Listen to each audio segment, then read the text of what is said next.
Next है current density. Current density का symbol is J. Current density is J, छोटा J, बड़ा जे नहीं, छोटा जे। ये क्या होती है इसको समझते हैं, एक लाइन में समझाता हूँ।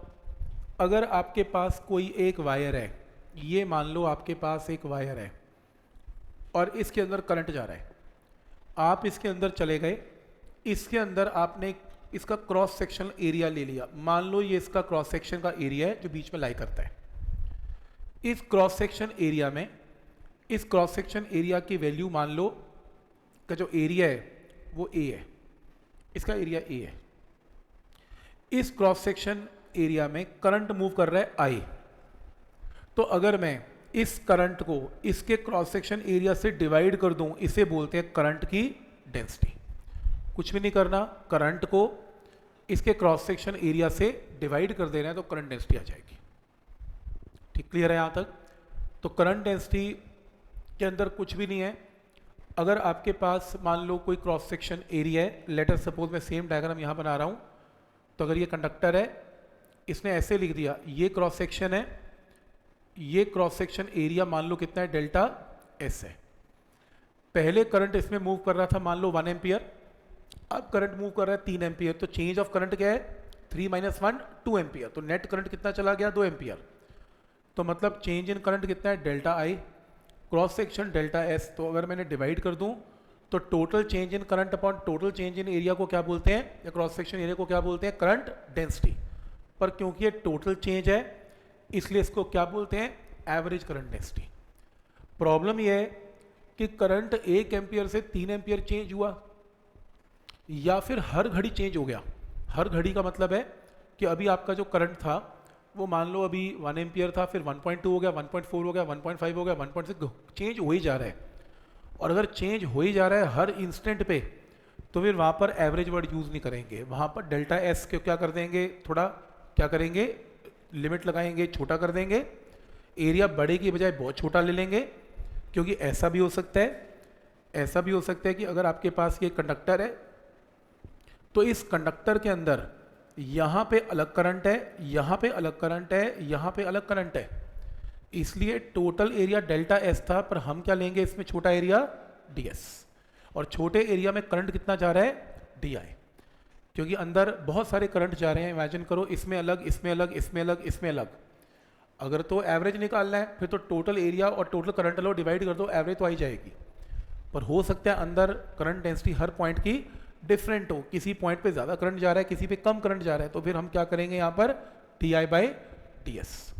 तो करंट डेंसिटी किसी इंस्टेंट पर अगर कैलकुलेट करनी है तो उस इंस्टेंट पर कितना करंट जा रहा है और उस छोटे से एरिया से उसे डिवाइड करेंगे तो क्या आएगी, इंस्टेंटेनियस करंट डेंसिटी। क्योंकि करंट डेंसिटी अपनी वैल्यू को चेंज भी कर सकती है अकॉर्डिंग टू एरिया। तो यहाँ से क्रॉस मल्टीप्लाई करेंगे तो करंट की वैल्यू क्या आएगी, जे इंटू डी एस। और अगर टोटल करंट निकालना है पूरे क्रॉस सेक्शन का, अभी तो डी आई करंट निकला है छोटे से पोर्शन का, अगर सारे उस क्रॉस सेक्शन में से छोटे छोटे करंट्स को मिला दूं तो टोटल करंट आ जाएगा। मिलाने के लिए क्या करनी पड़ेगी, इंटीग्रेशन।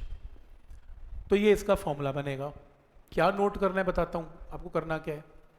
अब इसको, ये तो एक नॉर्मल लैंग्वेज है, फिजिक्स की लैंग्वेज में ये आपके पास एक कंडक्टर है, ये इसके अंदर का क्रॉस सेक्शन है, क्रॉस सेक्शन एरिया मान लो एस है, टोटल करंट शेडेड एरिया में कितना जा रहा है, I.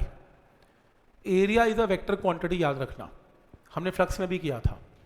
Area vector is always perpendicular to the surface. Area vector को रिप्रेजेंट करने के लिए यूनिट वेक्टर बनाया एस कैप, और ये एस कैप एरिया वेक्टर के साथ कितने एंगल पर होगा, 90। Area vector is always perpendicular to the surface, right. एक स्टूडेंट आया, वो कहता सर ये कैसे डिसाइड किया कि एस कैप इधर होगा, इधर क्यों नहीं होगा। क्योंकि वेक्टर जो एरिया वेक्टर है वो क्या बनना चाहिए था, परपेंडिकुलर। आपको कैसे पता लगा राइट बनेगा, लेफ्ट क्यों नहीं बनेगा, क्यों, करंट की डायरेक्शन। याद रखना, जो भी करंट की डायरेक्शन होगी अगर राइट है तो एरिया वेक्टर भी राइट है, और अगर करंट मेरा कहां जा रहा होता, लेफ्ट, तो एरिया वेक्टर भी लेफ्ट है। पॉइंट क्लियर है यहां तक।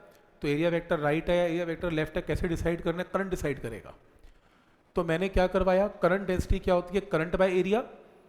अब एक चीज याद रखना, current density is a vector quantity. Current density scalar नहीं है, करंट स्केलर है, करंट डेंसिटी वेक्टर है। तो किसी ने पूछा करंट डेंसिटी की वैल्यू क्या है, मैंने कहा करंट अपॉन एरिया, इसमें कितना करंट है आई और कितना एरिया है एस, तो करंट बाय एरिया तो जे है। और अगर मैंने वेक्टर लगाया तो पीछे डायरेक्शन तो मेंशन करनी पड़ेगी। तो किसी ने मुझे डायरेक्शन क्या है, मैंने कहा कुछ नहीं करना, जिस तरफ एरिया वेक्टर है उसी तरफ करंट डेंसिटी है। तो एरिया वेक्टर एस कैप से रिप्रेजेंट किया गया है, एस कैप को पीछे लगा दो तो जिस डायरेक्शन में एरिया वेक्टर है उसी डायरेक्शन में करंट डेंसिटी है। और एरिया वेक्टर किस डायरेक्शन में, जिस डायरेक्शन में करंट है। तो ये तो रूल बड़ा सही हो गया, अगर करंट राइट है, एरिया वेक्टर भी राइट है, करंट डेंसिटी भी राइट है। अगर करंट लेफ्ट है, एस कैप भी लेफ्ट है, जे वेक्टर भी लेफ्ट है। तो करंट डेंसिटी की डायरेक्शन करंट के साथ चलती है। तो ये इसका फॉर्मूला है। अब प्रॉब्लम एक और है, नॉर्मली हम क्या करते हैं, अपने क्रॉस सेक्शन एरियाज को सीधा रखते हैं एस। कोई स्टूडेंट आया, वो कहता है जी मैं कैंची लेके आया हूँ और मैं वायर को काटने वाला हूँ। मैं कहा कैसे काटेगा, ऐसे नहीं काटूंगा, सीधा नहीं काटूंगा, टेढ़ा काटूंगा। अब आपको वायर टेढ़ी टेपर दिखेगी ऐसे, कहते हैं ऐसे काटूंगा। अब प्रॉब्लम क्या है, प्रॉब्लम ये है कि जो करंट डेंसिटी है उसमें करंट और एरिया को डिवाइड करते हैं, और जो एरिया होता है ना वो हमेशा area vector perpendicular to the surface होता है।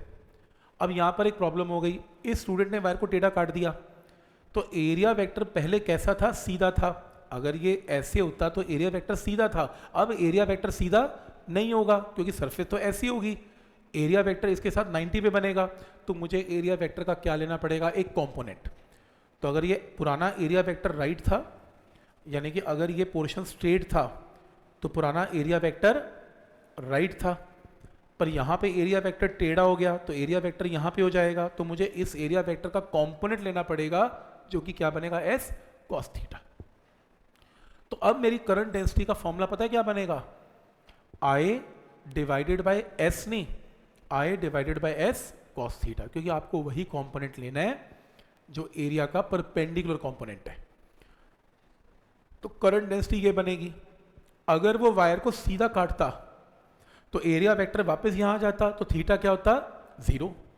चेक करो, थीटा जीरो, कॉस जीरो क्या है, 1। आपका फॉर्मूला फिर पुराना बन गया, आई बाय एस।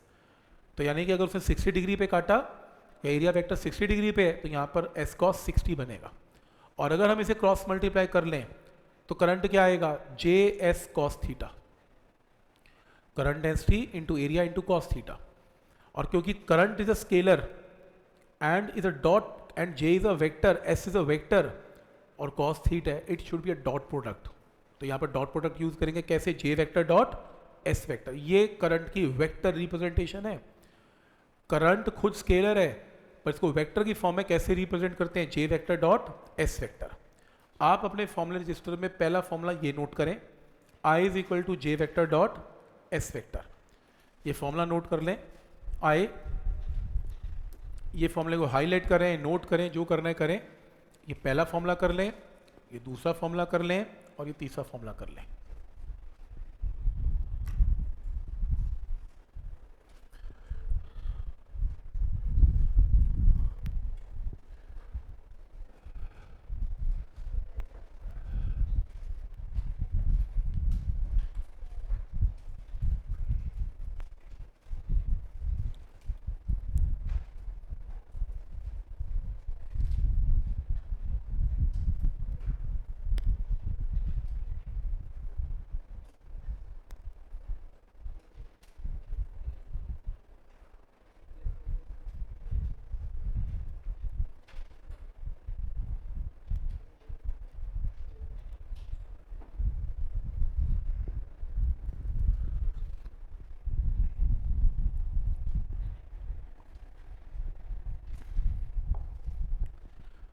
ठीक, ऑब्वियसली कोई थ्योरी आपसे लिखवा के देखेगा नहीं, इस चीज़ की कोई थ्योरी नहीं आनी। आपको ये फॉर्मूला पता होना चाहिए, इसके ऊपर अगर आया तो एक न्यूमेरिकल आएगा। तो इस फॉर्मूले पे क्या न्यूमेरिकल आएगा, इसको एक बार देखते हैं। बस एक फॉर्मूले को नोट कर लो आप।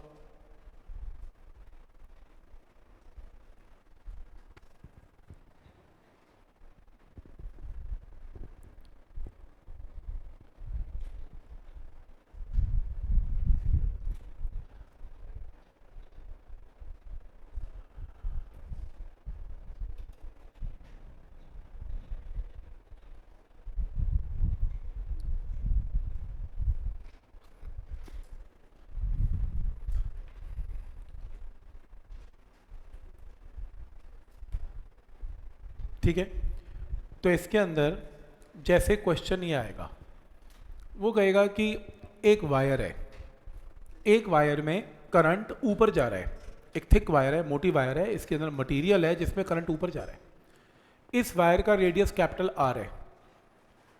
अब इस वायर का ये एक्सिस है और करंट डेंसिटी की वैल्यू कितनी है, 4x स्क्वायर। अब 4x स्क्वायर का मतलब क्या है, जैसे अगर आप एक्सिस के ऊपर हो, एग्जैक्टली ऊपर हो, तो x की वैल्यू क्या है इसकी, 0। अगर आप बिल्कुल बाउंड्री पे हो तो x की वैल्यू क्या है, r। तो इसका मतलब क्या है, और अगर आप बीच में हो तो x की value varies between 0 and r। तो 0 से लेके r तक वेरी कर रही है। तो अगर 0 से r तक x वेरी कर रहा है तो j की वैल्यू भी वेरी कर रही है, यानी कि this is a case of a variable current density. Current density axis पे सबसे कम है, 0 है, और करंट डेंसिटी कॉर्नर पे जाते जाते, सर एंड में जाते जाते बढ़ती बढ़ती बढ़ती जा रही है। करंट डेंसिटी अगर बढ़ रही है तो यानी कि साइड्स पे ज़्यादा करंट है, अंदर कम करंट है, और अंदर कम करंट है, और अंदर कम करंट है, एक्सिस पे करंट ही नहीं है क्योंकि एक्स की वैल्यू 0। तो पॉइंट समझ में आ रहा है। इसका मतलब प्रैक्टिकली ये हुआ कि अगर मैं वायर के अंदर घुस जाऊं तो मेरा डायग्राम ऐसा बनेगा क्रॉस सेक्शन का। मेरे इस डायग्राम में यहाँ पे पोर्शन में कम करंट है, इस पोर्शन में कम करंट है, लेकिन अगले इस पोर्शन में ज़्यादा करंट है ना, इस पोर्शन में थोड़ा ज़्यादा करंट है, अगले इस पोर्शन में और ज़्यादा करंट है, अगले इस पोर्शन में और ज़्यादा करंट है, क्योंकि J की वैल्यू हर इंस्टेंट पर क्या होती जा रही है, चेंज। तो इसका मतलब कि इसके अंदर अलग करंट है, इसमें अलग करंट है, इसमें अलग करंट है, इसमें अलग करंट है, करंट की वैल्यू हर इंस्टेंट पर क्या हो रही है, चेंज। और मुझे निकालना है टोटल करंट कितना जा रहा है वायर में, ये क्वेश्चन है। तो हम एक काम करते हैं, हम इमेजिन करते हैं जो ये वायर को के अंदर अगर आप पोर्शन लेंगे तो डिस्क की तरह नजर आएगा आपको, पूरा सॉलिड डिस्क। और डिस्क किससे बनी हुई है, बहुत सारी रिंग से। तो तुम कोई भी आर्बिट्ररी एक रिंग ले लो जिसकी थिकनेस dx है और जिसका रेडियस x है। तो इसमें एरिया ऑफ रिंग क्या बनेगा, सर्कमफ्रेंस इनटू थिकनेस। तो रिंग की सर्कमफ्रेंस की वैल्यू कितनी है, 2πx, और थिकनेस कितनी है, dx। तो ये क्या आ गया इसका स्मॉल एरिया।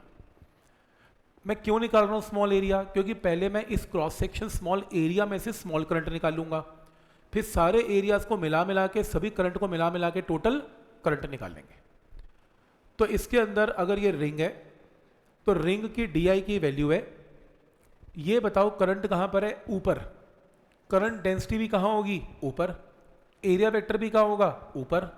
तो J और ds में एंगल क्या बनेगा, 0। J की वैल्यू कितनी है, 4x स्क्वायर, और एरिया की वैल्यू कितनी है, 2πx इंटू dx। तो आप अगर di की वैल्यू कैलकुलेट करें, और ये तो छोटा करंट है छोटी रिंग में, सभी रिंग्स को मिला मिला के डिस्क बनेगी, पूरा क्रॉस सेक्शन एरिया बनेगा, कहां से कहां, 0 से r। अगर मैं इंटीग्रेट करूं तो मेरे पास टोटल करंट आ जाएगा। करंट डेंसिटी की हर प्रॉब्लम में क्या होने वाला है सुन लो। वायर स्फेरिकल तो होती नहीं, कि गेंद की फॉर्म में वायर तो आएगी नहीं, आएगी तो सिलेंड्रिकली आएगी। तो ये वाला पोर्शन तो हर क्वेश्चन में क्या आएगा, सेम। सिर्फ और सिर्फ उसे क्या चेंज करनी है, करंट डेंसिटी। वो ये चेंज करता जाएगा, इंटीग्रेशन 0 से r करवाता जाएगा, आंसर आता जाएगा। तो समझ में आ रहा है कि कैसे टोटल करंट की वैल्यू को कैलकुलेट करना है बाय इंटीग्रेशन, ये पता होना चाहिए।